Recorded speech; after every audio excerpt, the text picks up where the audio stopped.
2023년 3월 15일 나는 얼바인에 있는 우리 집 드라이브웨이에 서서 마지막으로 그 집을 바라보았습니다. 스페인풍 타일, 지붕, 크림색 스터코 외벽, 그리고 아내가 7년간 정성 들여 가꾼 앞마당의 제스민 덩굴, 부동산 중개인이 솔드 사인을 붙이는 모습을 보며 나는 가슴 한편이 텅 비는 것 같았습니다. 하지만 동시에 새로운 시작에 대한 설렘도 있었어요. 여보, 우리 정말 잘하는 거 맞지? 아내 지연이가 내 팔을 잡으며 물었어요. 당연하지. 한국에서 더 좋은 삶이 기다리고 있을 거야. 그때 나는 정말로 그렇게 믿었습니다. 142만 달러에 팔린 우리 집, 환율로 계산하면 거의 19억 원. 한국에서는 충분히 여유로운 삶을 살 수 있을 거라 생각했어요. 무엇보다 팬데믹 이후 급격히 오른 캘리포니아의 물가, 늘어나는 홈리스, 그리고 점점 삭막해지는 미국 사회가 지겨웠습니다. 우리가 한국행을 결심하게 된 건 2022년 추수감사절이었어요. 코스트코에서 장을 보다가 계산대에서 500달러가 넘는 영수증을 보고 충격을 받았어요. 불과 2년 전만 해도 300달러면 충분했던 장보기 비용이 거의 2배가 된 것이죠. 이렇게 살 바에야 차라리 한국 가는 게 낫지 않을까? 농담처럼 던진 아내의 말이 씨앗이 되었어요. 우리는 그날 밤 진지하게 계산기를 두드리기 시작했어요. 집 모기지 월 4,200불, 재산세 1,400불, HOA 월 380불, 자동차 보험 2대 월 420불, 건강보험 월 1,200불, 유틸리티 월 400불, 기본 고정비만 월 8,000달러. 여기에 생활비까지 더하면 월 12,000달러는 기본으로 들어갔습니다. 내 연봉이 15만 달러. 아내가 8만 달러를 벌었지만 세금 떼고 나면 빠듯했습니다. 저축? 그건 사치였죠. 유튜브에서 한국 귀국 브이로그를 검색하기 시작했습니다. 화면 속 사람들은 하나같이 행복해 보였어요. 한국은 의료보험이 정말 저렴해요. 대중교통이 너무 편리해서 차가 필요 없어요. 치안이 좋아서 밤에도 안심하고 다닐 수 있어요. 특히 우리를 자극한 건 파이어족 콘텐츠였어요. 미국 집 팔고 한국 가면 은퇴할 수 있다는 달콤한 속삭임. 우리 나이 40대 후반. 이제 쉬어도 되지 않을까? 2023년 1월 우리는 2주간 한국을 방문했어요. 서울 강남의 번쩍이는 빌딩들, 깨끗한 지하철, 24시간 편의점, 그리고 무엇보다 범죄 걱정 없는 밤거리, 모든 것이 완벽해 보였어요. 한국에 계신 부모님들도 이제는 자주 가까이서 봐드릴 수 있고 애 친구들과도 다시 만날 생각을 하니 꿈만 같았죠. 부동산을 돌아보니 판교의 30평대 아파트가 15억 정도였어요. 우리 예산으로 충분했죠. 남은 돈으로 월세 수익도 올릴 수 있을 것 같았어요. 여보, 우리 진짜 가자. 더 늦기 전에. 2023년 2월 우리는 집을 내놓았어요. 캘리포니아 부동산 시장이 살짝 주춤하던 시기였지만 그래도 어바인은 어바인이었어요.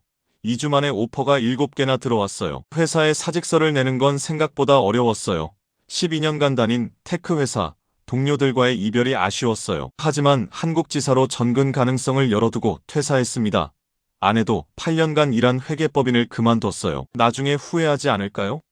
상사가 만류했지만 우리는 확신에 차 있었어요. 친구들과의 송별회가 이어졌어요. 20년 지기 교민 친구들, 아이 학교 학부모들, 동네 이웃들 모두가 부러워했어요. 와, 대박, 나도 따라가고 싶다. 한국 가서 편하게 살아. 여기는 점점 살기 힘들어져. 라는 말들을 뒤로 한 채 2023년 4월 10일 인천공항에 도착했어요. 김포 임시 숙소에 짐을 풀고 본격적인 집 사냥에 나섰어요. 그런데 이상했어요. 1월에 봤던 매물들이 다 사라지고 가격이 크게 올라 있었어요. 지금 판교는 30평대가 18억은 기본이에요. 좋은 단지는 20억도 넘고요. 부동산 중개인의 말에 당황했습니다. 설상가상으로 외국인 신분이 된 우리는 대출이 불가능했어요. 현금으로만 사야 했죠. 19억 예산으로는 강남 3구는 꿈도 못 꿨어요. 결국 경기도 성남시 분당구 정자동의 24평 아파트를 11억에 계약했습니다. 나머지 8억으로는 수익형 부동산을 알아봤지만 수익률이 2에서 3%대? 은행 금리만도 못했죠. 집을 사고 나니 세금 고지서가 날아왔어요. 취득세만 4,400만 원, 여기에 지방교육세,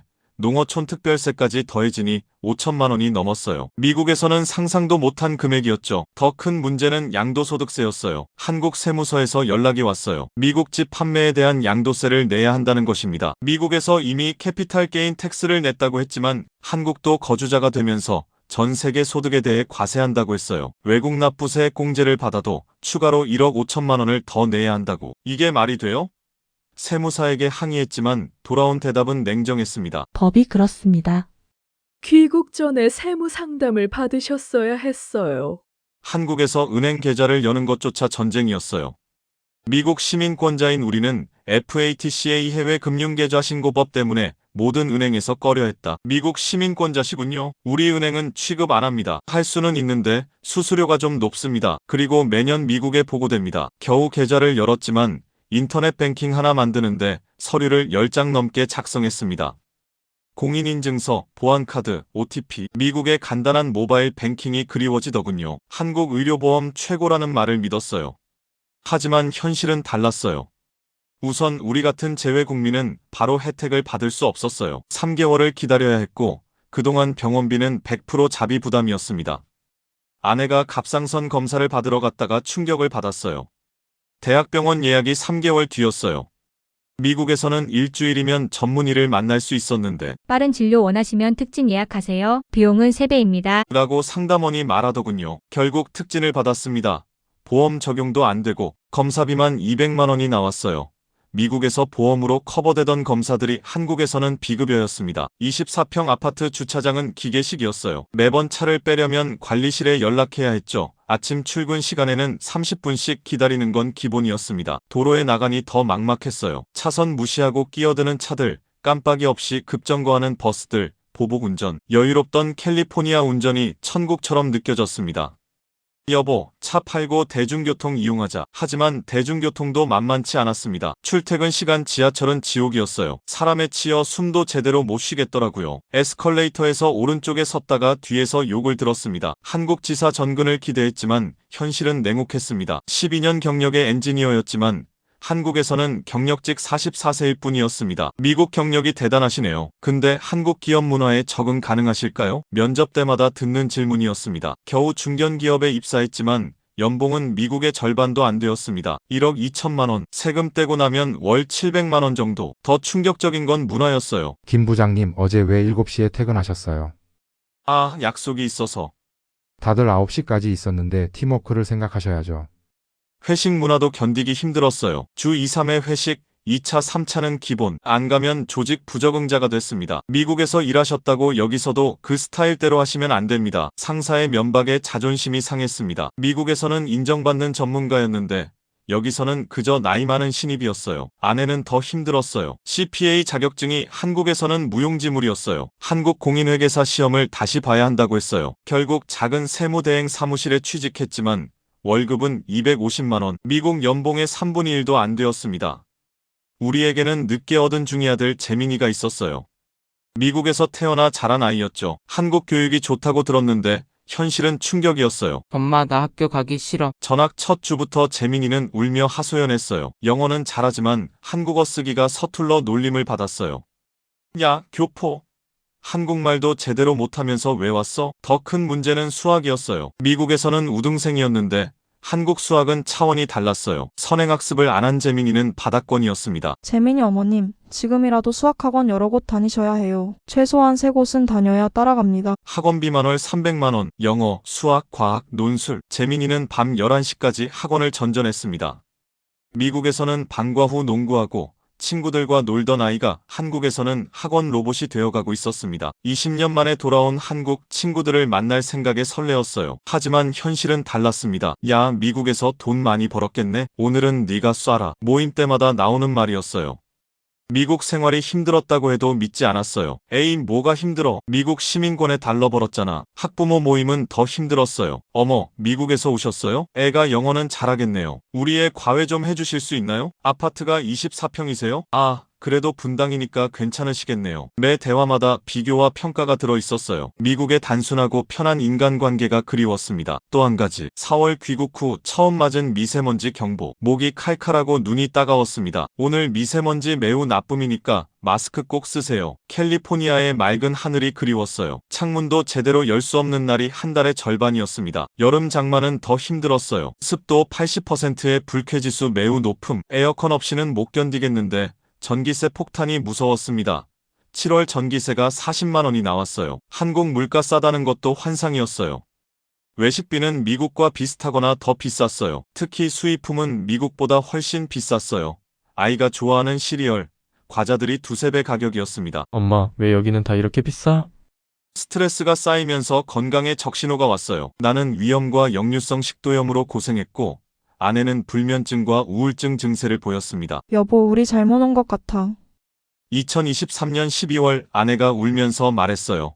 항우울제를 처방받고 정신과 상담을 받기 시작했습니다. 재민이도 학업 스트레스로 틱 장애가 생겼어요. 소아정신과에서는 환경 변화로 인한 적응 장애라고 했습니다. 월 수입 내 월급 700만원, 아내 월급 250만원, 총 950만원, 월 지출 관리비 45만원, 공과금 35만원, 식비 200만원, 재민이 학원비 300만원, 의료비 50만원, 자동차 유지비 80만원, 통신비 15만원, 보험료 100만원, 외식문화생활 100만원, 기타 100만원, 총 1025만원, 매달 적자였어요. 미국에서는 저축도 했는데 한국에서는 통장 잔고가 계속 줄어들었습니다. 이렇게 살 바에야 왜 온 거야? 돌아갈 수 없는 길. 2024년 3월 우리는 진지하게 미국 복귀를 고민했습니다. 하지만 현실은 막막했어요. 우리가 팔았던 어바인 집은 이제 160만 달러가 넘었습니다. 1년 공백의 나이까지 많아져 예전 같은 조건의 일자리는 불가능했습니다. 한국 학교를 중간에 그만두고 가면 미국 학교 적응도 쉽지 않을 것입니다. 지금 아파트를 팔더라도 그 돈으로는 캘리포니아에서 새 출발하기 어려웠습니다. 우리 함정에 빠진 것 같아 매일 밤 잠들기 전 미국 생활을 떠올렸습니다. 토요일 아침 파머스 마켓에서 신선한 과일 사기, 재민이와 해변에서 자전거 타기, 이웃집 바비큐 파티, 할로윈과 추수감사절의 따뜻한 분위기, 동료들과의 편안한 런치, 금요일 오후 4시 퇴근.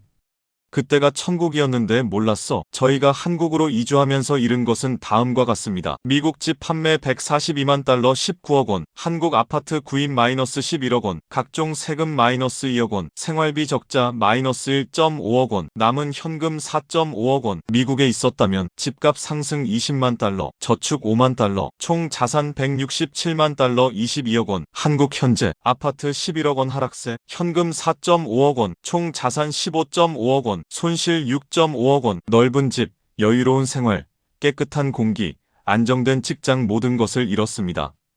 커리어를 보면 12년간 쌓은 미국 내 네트워크와 경력이 무의미해졌고 한국에서는 처음부터 다시 시작해야 했습니다. 가족관계 스트레스로 부부 사이도 나빠졌고 아이와의 관계도 예전 같지 않았습니다. 우리가 몰랐던 진실들은 1. 세금 문제를 과소평가했다. 양도소득세, 취득세, 종합부동산세 등 한국의 복잡한 세금 체계를 이해하지 못했다. 미국 시민권자에 대한 이중과세 문제를 고려하지 않았다. 2. 직장 문화의 차이를 무시했습니다. 한국의 수직적 조직 문화, 장시간 근무, 회식 문화에 적응하기 어려웠다. 나이에 대한 차별, 연봉 차이를 예상하지 못했다. 3. 교육 시스템의 압박을 몰랐습니다. 사교육비의 규모, 입시 경쟁의 강도를 과소평가했다. 미국에서 자란 아이의 적응 어려움을 고려하지 않았다. 4. 의료 시스템의 한계를 몰랐습니다. 건강보험이 커버하지 않는 비급여 항목이 많았다. 대기시간, 의료 서비스 질의 차이를 경험했다. 5. 부동산 시장을 잘못 읽었습니다. 한국 부동산의 복잡한 규제와 세금을 이해하지 못했다. 투자 수익률이 기대에 훨씬 못 미쳤다. 귀국을 고민하는 분들께 말씀드리고 싶습니다. 최소 1년은 렌트하며 살아보세요. 급하게 집 사지 마시고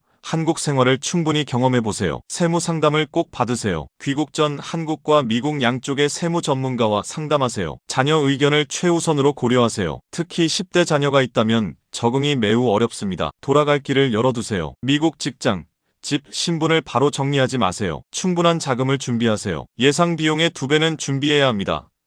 한국으로 돌아가면 더 나을 거라고 생각했지만 우리가 몰랐던 진실은 달랐습니다. 여러분은 저희처럼 후회하지 않으시길 바랍니다.